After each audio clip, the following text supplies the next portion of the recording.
Human communication in its most basic form functions through the communication chain.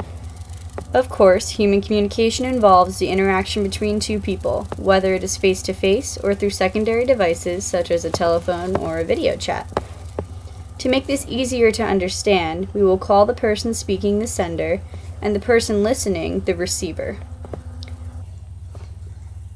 There are 3 levels of communication which both the sender and receiver utilize.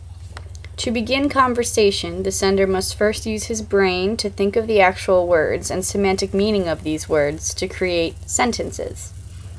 This is called the linguistic level.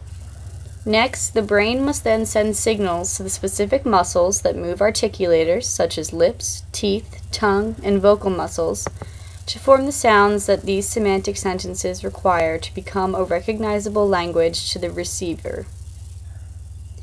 Now is when vision and sound comes into play. The sender can opt to use visual cues to get his message across, such as hand gestures. The receiver can visualize these clues while he hears the sounds coming from the sender's mouth. Now the receiver is at the physiological level. The receiver hears the sounds, and these sound waves are then transmitted through the ear and into the brain. The sounds are then translated into their true meaning in the brain at the linguistic level of the communication chain.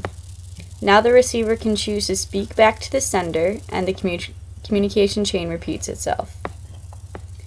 Now there is one aspect of the communication chain I haven't discussed. This is the feedback loop. When the sender is communicating at the physiological level, which is forming words and sentences through sound, they have the ability to hear what they have said. This is the feedback loop. The sender can listen to what they have just communicated, which helps them continue on in what they are saying, or even make corrections to their speech. People with hearing loss have a poor functioning feedback loop, which can cause speech problems because they do not know what kind of noises they are making. So let's recap.